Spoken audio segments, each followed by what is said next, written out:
Hello, everybody. Welcome to Broadway.com's Live at 5. It is Monday, April 15th. I'm Beth Stevens. I'm Paul Wontorek. And we're here with Miss Caitlin Moynihan. Hello. And Hades is here. Hades is here. Patrick Page is here from Hadestown. Yes, We're all fantastic, excited. Patrick Page. I was just saying, everyone is talking about Hadestown. I mean, this show is blowing up. It's blowing up. We love it.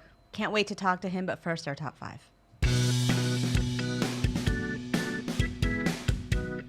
Another play is set to join the boards next season. So sometimes you wake up on Saturday morning at Yes. 7 a.m. to news of a new Broadway show.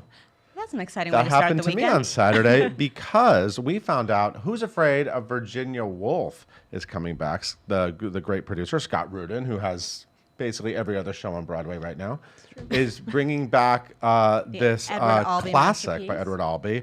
And it is the next vehicle for Laurie Metcalf. So Laurie She Metcalf, won't stay away. And we don't want her to. she's opening this week in Hillary and Clinton. Yes. Both of them. And then next season, she'll be Martha in Who's Afraid of Virginia Woolf. And this is the 4th season in a row with a leading role in a play with Laurie Metcalf. And there might And we're be better a 5th. for it. From what I hear, there might be a 5th in the works. You never know. So this is really interesting. So will be directed by Joe Mantello and also starring Eddie Izzard. Very exciting. Yeah, He was in coming Joe back. Egg. He got a Tony nomination A for Day in the Death of Joe Egg.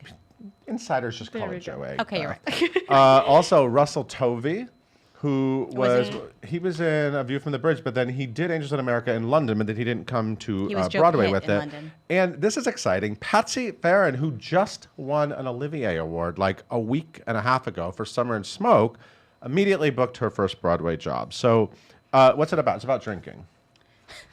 Right? It's about drinking. Two and couples. marriage and an older couple and a younger couple and a crazy a long night night's and journey into drinking day. games and yeah. Yeah. It is. How do you sum up Who's Afraid of Virginia Woolf? I don't know. It is a fantastic play, and it's a play that comes back often. It does. But I think that with these people, we want to see it. So Yes, this we will do. start March 2nd, 2020, and open on April 9th, 2020. And again, this Thursday, Laurie Metcalf will be opening in Hillary and Clinton. So Also directed by Joe Mantello. yeah, congrats, Laurie Metcalf. We're into it. Stay around. We like this. Yes. And congratulations are in order for this very newly announced Pulitzer Prize winner. That's right. It's not just tax day, it's Pulitzer Day. Yes. Boom. So the Pulitzer Prize for Drama. Which means that we spent the morning meeting predicting what would Correct, win. and we were all wrong. Because here's Jackie Sibley's Drury's Fairview won the Pulitzer Prize for Drama. It was off Broadway at Soho Rep, and it will return at Theater for a New Audience this summer. So book that right away. And I'm sure every Broadway producer in town is going to go see it. And That's right. see if And they it's should not move a very to big Broadway. theater, so It's good now luck. the hottest play Yeah. out there. That's right. The finalists were Heidi Schreck's What the Constitution Means to Me, which is currently playing on Broadway, and Claire Barron's Dance Nation. All women. Yes. I just want to point that out. Woohoo. Not the first time that's happened, but it's always exciting. So there you go. Drury's What's other. it about? Oh, let me read to you what's about. The Fraser family is gearing up for Grandma's birthday, and Beverly needs this dinner to be perfect. As I'm just reading it cold here, Sure. people. Just go As for it. Beverly's hostess neurosis. That's a thing, begins to get the better of her while her family acts like family. Keisha's adolescent malaise starts to seem like maybe it could be something else. Did that clear it up for you? Sure. Yeah, there you go. She also has written Futurity and Mary Sequel, and we're looking forward to seeing it back So on she the gets boards. money. She gets $15,000. Is that a and direct she gets- deposit? Like, did she on tax day? I think She got a bonus on tax day. She got it's a not 15. it's not related to the government. I'm just and saying, but is it a direct deposit or does it take a while? I think you wonder get a what the check that process says the is. Pulitzer Prize. Is it in gift cards or is it Broadway tickets? These are questions I cannot answer, but she gets to be called a Pulitzer Prize winning Yes. playwright from now on. Yes. And this abuela is returning to the Heights. Are you gonna start singing? Sing for us, Paul. Okay, paciencia y fe, There you go. which means patience and faith, is what you need. It's a song in the Heights that Olga Maridez sang as Abuela Claudia. She will be in the movie, you guys. That's This such was good a news. nice, Cute. really nice surprise today. She's a real theater theater vet. She's, we love her. I mean, Yes. I remember when she was in Evita. She was in the movie Evita, which was like over 20 years ago. She played one of the sisters, one of Ava's And she sisters. was I was like, wonderful in Olga's The in it, Heights. 'cause I already knew her. And then she got in The Heights, and she got a Tony nomination. She's so great, and she will now be in the movie, and we love that. She was also in Mamma Mia, Reckless, Mère La Mancha, Les Mis, and The Human Comedy on Broadway. And she's done other movies on TV, including Brooklyn Nine-Nine, which I haven't seen her on that, but I'm going to check it out. Also announced, Jimmy Smits will be playing Kevin. Also fantastic casting. And Gregory Diaz IV as Sonny. I don't know Gregory Diaz IV, but I it's a can't great wait. part. I am so excited for this movie, and it's gearing up. It's really they're in happening. rehearsal now, and it's a lot. And then they're going to be filming it on the streets of Washington Heights this summer, Yeah. and it's going to come out in movie theaters. It's going to come out in movie theaters June 26, 2020. Wow. So that's when Laurie Metcalf will be Martha. Yeah. Same time. Yeah. Like a year, over Thanks a for year. putting that Beautiful. together. That's But so we're cool. going to see it. It's going to be exciting. And we're here to take you behind the scenes of one of the hottest new plays this season. We are so lucky. We are so lucky because we got an in-depth, exclusive look at To Kill a Mockingbird. We spoke with 9 of the characters, of the actors, and Aaron Sorkin, and we are rolling that out for you starting Tomorrow. Starting tomorrow. We're going to give you a glimpse at each character. We have beautiful photos, video, interviews with Aaron Sorkin himself. That's really interesting, obviously, because Harper Lee's book is so famous and the way he course. adapted it, and long conversations with Aaron Sorkin about all this. And I think it'll give theater fans just a sort of a real in-depth look Yeah, at it's just how these new things insight come into these together. characters that you probably know from the book or the movie or even seeing the show, but you're going to learn more. It's really fun. So then they come out every day. So you Every just day. Get into it. Mockingbird. Yes. And we found Broadway's biggest fan. We did. Yeah, we did. It took we did. some hard So work. we have a contest, and the winner of this contest is McKenna Lukes, Ontario, Canada. So the winner, we didn't pick the winner, we picked finalists, and then Derek Baskin, who's fantastic and Ain't Too Proud, Jenna Claire Mason, Broadway's new Glinda in Wicked, and Gray Henson, who you love from Mean Girls. They sat at this table last week, watched our top 5 videos, chose a winner, and it was McKenna. So congratulations, McKenna. She will now win a trip to New York City. She will get to stay at the Sofitel, New York. She gets free tickets to Ain't Too Proud, Be More Chill, and Hamilton. And she will also be at the 2019 Broadway.com Audience Choice Awards. And she will be a guest on Live at 5. Which will be broadcast live from the Broadway.com Oh, Audience right. Choice So she's Awards. not going to, I Not at pointed to this this table. table, Yeah. but anyway, she'll be on Live at 5. Near here. Yeah. So it's super exciting. So check that out. Check out some of you can see the whole judging video. Anyway, look it up. And congratulations. You are Broadway's biggest fan for now. Today you are. We love it. Well, thank you, Paul. Thank you. I'm out of here. Yeah, yeah. Hades is here. Hades is here. Caitlin, will you tell us about our guest, please? Gladly. Yes, we have the Patrick Page with us in the studio today because he has currently taken audiences way down to Hadestown as Hades himself and Anais Mitchell's Hadestown on Broadway. He has previously appeared on Broadway in Beauty and the Beast, The Lion King, Spring Awakening, and so much more, guys. This marks his 15th Broadway show. It's incredible. His screen credits include Elementary, Flesh and Bone, and a whole lot more. This guy's done everything. Follow him on social media at Page Patrick, not Patrick Page. Leave all of your questions in the comments below, and please welcome Patrick and Beth. Thank you, Caitlin. Hi, Patrick. Hi, how are you? I'm a little verklempt because I'm here with Hades, and Hadestown is fantastic. Thank you. And you've been with it for a while now. 3 years since we did the off-Broadway production. I actually got a chance to see it in London just a few months ago, and it's so much better on Broadway. It was fantastic in London. It just keeps getting better and better. Thanks, I think so too. Tell me how it's going over there. At the Kerr now? At the Kerr, at the Walter Kerr Theater. It's crazy. It's the reaction of people. We were just talking before we came on the air here about the audience kind of goes crazy when we just walk out on the stage at the beginning. They're coming for a new musical. For a new musical, yeah. I think a lot of them have the album. We're getting a lot of repeat people already. People I meet at the stage door. The stage door is kind of crazy. There's usually a couple hundred people out there. So They it's- hand out red flowers at the stage door. Yes, which is a thing in Just the show. something you need to know. Right. So yeah, it's kind of a rock concert over there right now. And I love that you're having a chance to sort of be this towering figure. You've played a lot of dark characters in your time. I have. I'm not going to call them villains because I don't think that's how you look at them. Thank you. I don't. It's hard to play a villain, but you play a lot of characters who are in touch with the dark side. Complicated men. From Scar, the Grinch, Dr. Norman Osborn / the Green Goblin, many dark characters. Tell me how you get in touch with playing Hades. He's got a lot of thirst for power. You know where his thirst for power comes from, though? I think it comes from a pretty soft place, which is that he's just so in love with his wife. And the situation he's in, the mythic situation, because Hadestown is based on this myth, this ancient Greek myth, is that Persephone, his wife, is a goddess of nature and of the springtime and the summertime, and he is the god of the underworld. And so she leaves for 6 months every year and goes up to the upper world. And while she's gone, he's just going crazy, thinking that she doesn't love him anymore.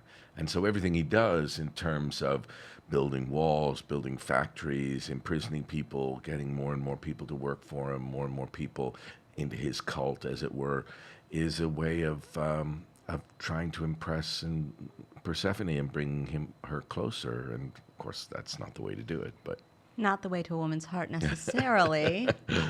I want to ask you a lot more about Hadestown, but I first have to ask you the most important question. How's Georgie? Georgie's good. She was with me earlier today. Georgie is his Maltese. Georgie's my little dog. Maltese.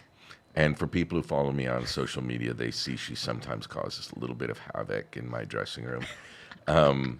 But she is 5 years old, and she is super cute, and she goes with me everywhere. Hades has a dog, too. Right. Cerberus is a 3-headed dog who guards the gates. I think of Cerberus as a very big dog, though. But it doesn't say, really, doesn't in the say. myth. We It don't know. doesn't- We don't know. You don't know. It could be like a 3-headed Maltese. But anyway, she's great. She was actually at a couple of interviews with me earlier today, but now she's in my dressing room. I just want to ask forgiveness from Paige Davis for asking about the dog before I ask about your wife. How's your wife, Paige Davis? I don't mean to prioritize here at all. I didn't think of it that way. She's great. She's, her show Trading Spaces is now, it was this huge hit 10 years ago, then it was off the air for like 10 years, and they brought it back. So now she's in the second season of that, so. Does that mean that your dressing room looks on point? It does, although she did not She was not a part of design it? She helped me, but I had a gentleman named Mike Harrison design the dressing room for me. Very well-known dressing room designer. Okay, back to Hades. And I know you guys have questions, which we'll take in just one second. True. Tell me about what has changed for you in deepening this character and this show. Really, it's been time. I think the characters of Hades and Persephone have stayed the most constant through the journey of the show. And so for me, it's about more and more comfort with the material, more and more comfort with my acting partner, Amber Gray. I always say, I can't do the show without Amber. Like, really, my show is entirely dependent on looking into her eyes and what she gives me. So the more comfort I have with her, I feel like now we're kind of like an old married couple, and I think we can go into that make-believe world every night without a lot of effort. Actors use all kinds of different tools to get to where they need to be emotionally and psychologically during a play. And one of the things you use a lot is emotional substitution, or pretending it's as if a situation in your real life. At a certain point, I think with a really good and comfortable acting partner like Amber, you don't have to make those substitutions anymore. And that's always a nice place to get to. And of course, you're reuniting with Reeve Carney, who you starred with, of course, in Spider-Man Turn Off the Dark. Yeah. How does that feel? Well, to me, that's one of the great gifts of doing this production, is getting to work with Reeve again. I always say he's one of the best people on the planet, in addition to being ridiculously talented. But I kind of think of him as the son I never had. So I get a little choked up talking about him. I love him. I love him a lot. In addition to being, of course, a wonderful actor, you're a teacher. Is it true that you found this show because you're a teacher? Tell me about that. Well, one of the things about being a teacher in New York City is there's so much talent. And I imagine there are so many people watching right now who are like, how do I get a job? I know I've got what it takes. We were all there at one point. So I have so many remarkable students. They're such good actors, and they either don't have an agent or they don't have, maybe they don't have the confidence in themselves yet or whatever. For a number of reasons, somebody doesn't have a job.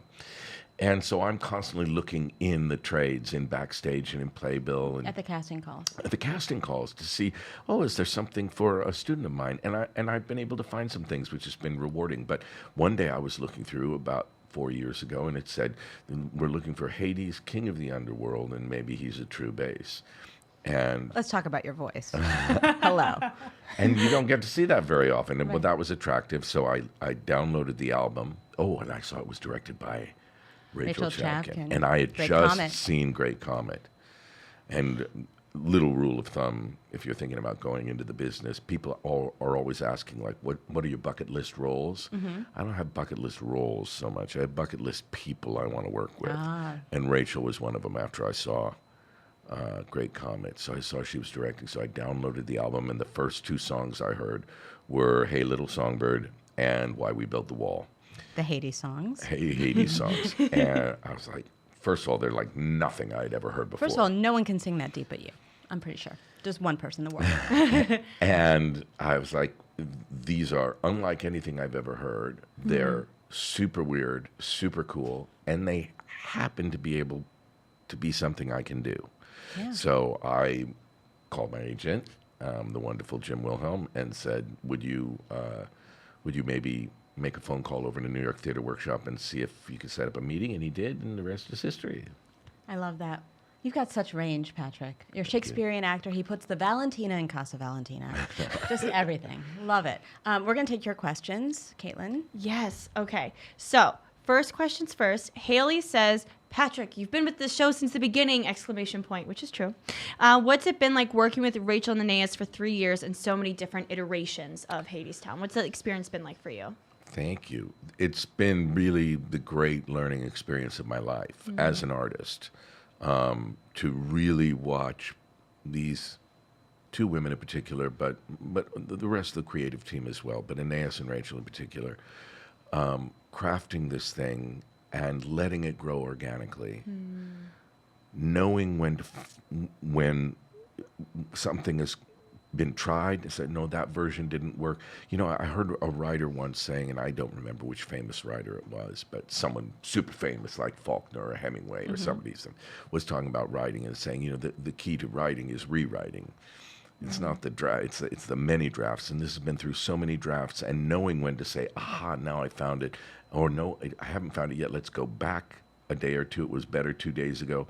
And the little tiny changes, you know, the difference between a show that's good and a show that's extraordinary is 100 little tiny things, the tiniest details. Watching them craft those things has been a great experience for me, and it's helped me recognize my own fear of change. Because, like, for example, you were saying you really liked it in London. I did too. So then when there were things that they wanted to change that I thought worked in London, I'm like, no, hold It on. already works. This works. But I've learned to shut up. I've learned to just be Let them refine quiet. it. They know what they're doing, and try it a few times. It's a rule of thumb I give to my actors in my studio is when a director gives you a direction, never, ever argue the direction. It doesn't matter what it is. Try it 3 times. 3 times. If by the 3rd time you haven't found a way to make it organic for you, then you go have the conversation and say, this isn't working. Was there a moment during all of these refinements, was there something that either the composer or the director said to you that clicked and really helped open up your character for you? I'm sure there is, and I'm trying to think right now on the spot what that is. I remember certain moments like that. Because I feel like his stature has grown and grown. Thank you.